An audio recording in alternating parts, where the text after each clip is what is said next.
Salut, c'est Hugo, j'espère que vous allez bien, que vous avez passé un bon week-end. On est parti pour un nouveau résumé de l'actualité en moins de 10 minutes. Il y a une petite nouveauté aujourd'hui et cette semaine, vous le voyez actuellement peut-être sur la barre de progression de la vidéo, il y a désormais un chapitrage avec les différentes actus, tout simplement. Alors je vais être tout à fait transparent avec vous, c'est une expérimentation pour le moment et c'est pas sûr qu'on le conserve à vie, on va vraiment tester dans les jours qui viennent.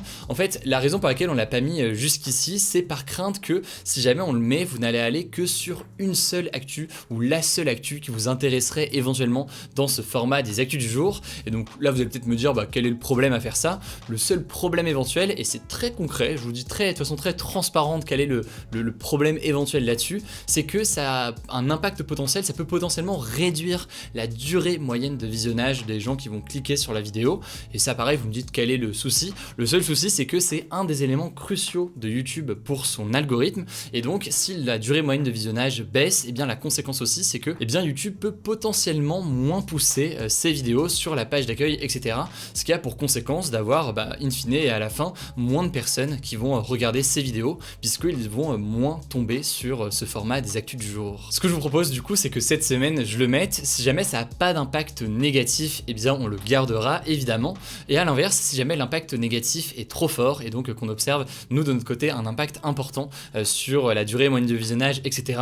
Et donc que ça met un peu en péril le format et même la chaîne, vu que l'algorithme, vous le savez, joue beaucoup quand même sur YouTube, et bien malheureusement on devra l'enlever. Mais voilà, pour ceux qui sont intéressés par le chapitrage, vous pourrez continuer à checker dans les commentaires si des personnes postent les différents timecodes pour les actus. Bref, c'est donc une expérimentation, je préfère être totalement transparent avec vous comme je l'ai fait là et vous dire concrètement ce qu'il en est. On verra donc cette semaine ce qu'il en est là-dessus. Et puis dites-vous dans tous les cas que sur ce format des actus du jour, on traite de peu d'actu en soi, donc ce qu'on traite c'est souvent ce qu'on juge les plus pertinentes et sur plein de sujets différents. Donc voilà, l'idée aussi avec ce format c'est que au-delà de l'actu qui est à la une, de pouvoir découvrir d'autres sujets et d'apprendre sur d'autres choses. Allez, quoi qu'il en soit, on commence donc avec un premier sujet. On va parler d'une affaire d'espionnage qui secoue actuellement l'Europe, et il y a de quoi parler, vous allez le voir. En fait, la chaîne de télévision publique danoise Danmarks Radio a révélé ce dimanche que les États-Unis avaient espionné entre 2012 et 2014 plusieurs personnalités européennes, dont celle qui est à la tête du gouvernement allemand,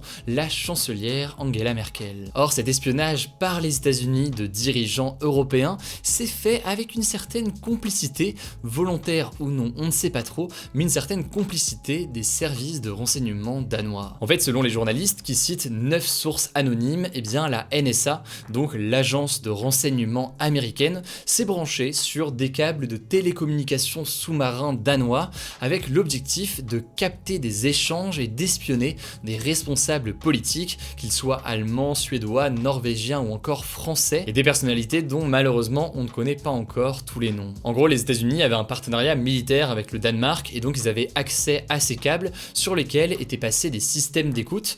Du coup, la NSA a profité de ce partenariat avec le Danemark pour consulter des textos, des appels, des recherches internet ou encore des discussions sur des messageries en ligne des différents dirigeants européens. A noter au passage, et c'est important de le préciser, qu'on ne sait pas pour l'instant si jamais le Danemark était au courant que les États-Unis profitaient de ce partenariat pour utiliser ces câbles sous-marins et écouter tout simplement ces dirigeants européens. Alors l'espionnage entre alliés d'apparence, et c'est pas quelque chose de nouveau, j'en avais d'ailleurs parlé dans ma chronique sur Popcorn il y a quelques semaines, on avait évoqué à ce moment-là le système de surveillance et d'écoute installé au sein de l'ambassade américaine à Paris, à quelques pas donc de l'Elysée et des différents ministères. Ça avait été révélé en 2015, mais si ces révélations plus largement se confirment, elles coïncideraient avec les propos d'Edward Snowden, un ex-employé de la NSA qui avait révélé en 2013 l'existence d'un système de surveillance mondial contrôlé par les États-Unis. Et à l'époque d'ailleurs de ces révélations d'Edward Snowden en 2013,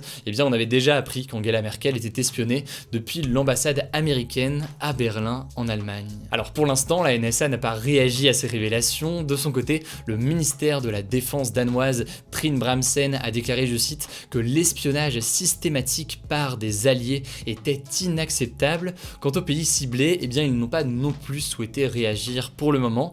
Qui a été espionné en France, pas plus d'infos, donc on verra ce qu'il en est dans les prochains jours. Allez, on continue avec le sujet à la une de cette vidéo qui peut paraître assez léger d'apparence, mais en réalité, il y a des vrais débats de fond derrière. On va parler d'une nouvelle tendance sur Twitch, des lives dans des jacuzzis gonflables qui font débat et sur lesquels Twitch semble avoir du mal à trancher ces derniers jours. En fait, depuis plusieurs mois, il y a une nouvelle tendance qui est en train d'exploser sur Twitch, c'est les hot tub streams. En gros, ce sont des lives qui consistent à se filmer principalement en maillot de bain dans un jacuzzi ou alors dans une baignoire, en chantant ou alors en répondant à des questions ou en discutant avec le chat. Or, depuis quelques mois, bien de nombreuses streameuses ont explosé grâce à ces lives où elles écrivent parfois au marqueur noir le nom de leurs abonnés sur leur corps, comme des dédicaces en fait en quelque sorte, en échange en fait d'argent de type, donc de dons qui seraient faits directement via le chat. Et par exemple, la streameuse américaine Amouranth, j'ai un petit doute sur la prononciation, je l'avoue, mais elle a gagné 13 000 abonnés depuis octobre 2020. Des abonnés donc qui payent pour la soutenir et puis éventuellement aussi pour avoir une dédicace. Alors des créatrices de contenu et même des créateurs de contenu, même si c'est quand même plus rare, se sont mis de plus en plus à faire ce genre de format, si bien que le format est devenu réellement populaire et il n'a pas forcément plu à toute la communauté qu'on peut retrouver sur Twitch. C'est une communauté qui est parfois attachée quand même au contenu en rapport avec les jeux vidéo, puisque c'est quand même le contenu encore le plus populaire aujourd'hui sur la plateforme, et donc eux jugent que ces créatrices de contenu voleraient des vues aux vrais streamers, comme ceux qui streament des parties de jeux vidéo par exemple. Alors attention, hein, évidemment tous ceux qui sont sur Twitch ne disent pas ça, il y a aussi des gens qui soutiennent ou en tout cas qui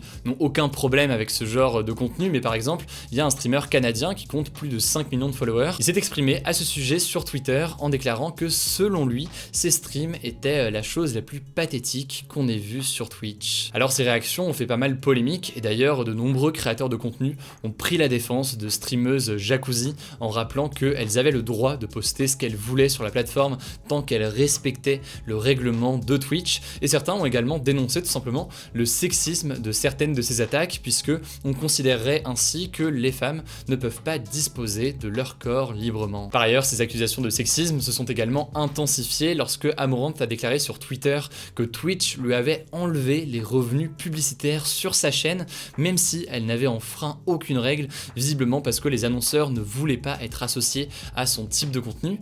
Mais alors, que dit concrètement aujourd'hui le règlement de Twitch, qui est au passage l'un des règlements quand même les plus stricts au niveau des plateformes par rapport à YouTube, Twitter, etc. Et bien en l'occurrence, Twitch interdit la nudité et le contenu ou les activités sexuellement explicites, telles que la pornographie, les actes et les rapports sexuels ou encore les services sexuels, mais donc a priori cela ne concerne pas les streameuses jacuzzi, puisque être en maillot de bain ce n'est pas faire un acte sexuellement explicite par exemple. D'ailleurs il y a 10 jours, Twitch a fini par s'exprimer clairement sur ces streams jacuzzi, a décidé de créer en fait une catégorie piscine, jacuzzi et plage sur la plateforme Twitch pour différencier donc ce contenu des contenus plus classiques de jeux vidéo, de talk ou autres qui peuvent exister majoritairement encore sur la plateforme. Et par ailleurs, Twitch a aussi réagi et a déclaré, je cite, que être jugé sexy par d'autres n'est pas contraire à nos règles de la plateforme. Autrement dit, c'est pas parce que quelqu'un vous trouve sexy sur la plateforme Twitch que votre live doit être banni ou interdit, tout simplement. Bref, la polémique commence à prendre de plus en plus d'ampleur et des voix s'élèvent aussi pour dénoncer le sexisme et les vagues de harcèlement contre ces streameuses sur Twitch. Ça pose aussi un débat, une question un peu plus large sur la diversification de cette plateforme de live. Au départ c'était vraiment très jeux vidéo, maintenant il y a de l'actu. Moi d'ailleurs je reviens sur Twitch à la rentrée pour différents lives d'actu, politique, etc. J'ai très hâte de vous montrer ça. Mais bref, tout ça pour dire que cette plateforme se diversifie et donc ça pose aussi des questions comme celles qu'on a en ce moment. Si jamais ça vous intéresse, du coup je vous mets des petits liens directement en description. Allez, on passe tout de suite aux actualités en bref et on commence avec cette première actualité à l'étranger. La Chine va autoriser ses citoyens à avoir jusqu'à 3 enfants. Alors je sais, dit comme ça peut paraître un peu bizarre comme nouvelle, mais c'est assez important puisque depuis 1979, la Chine, qui est aujourd'hui le pays le plus peuplé au monde, limite le nombre de naissances, notamment pour éviter une surpopulation dans le pays. Jusqu'en 2015, les Chinois ne pouvaient avoir qu'un seul enfant et au-delà, ils devaient payer en fait une certaine somme d'argent. Un peu plus tard, en 2016, face au vieillissement de la population, la limite est passée à 2 enfants maximum, mais ça n'avait pas vraiment permis de relancer les naissances. Pour relancer la natalité dans le pays et éviter d'avoir une population chinoise vieillissante, la Chine a donc autorisé désormais le fait d'avoir 3 enfants et non plus 2 jusqu'ici. Deuxième actu de 100 bref, très rapidement, on part au Brésil. Des dizaines de milliers de personnes ont protesté ce samedi dans plus de 200 villes du Brésil contre la gestion de l'épidémie par le président Jair Bolsonaro. Plusieurs manifestants ont déclaré en fait que leur président était même plus dangereux que le virus. Actuellement, le Brésil est le deuxième pays le plus touché au monde par le coronavirus, avec 461 000 morts officiellement, des chiffres potentiellement sous-estimés en réalité. Mais en l'occurrence, Jair Bolsonaro a toujours refusé de mettre en place un confinement national ou encore différentes règles assez strictes pour freiner l'épidémie du virus. Certains approuvent donc ces méthodes, notamment dans l'objectif de défendre et de ne pas assister à un effondrement de l'économie brésilienne,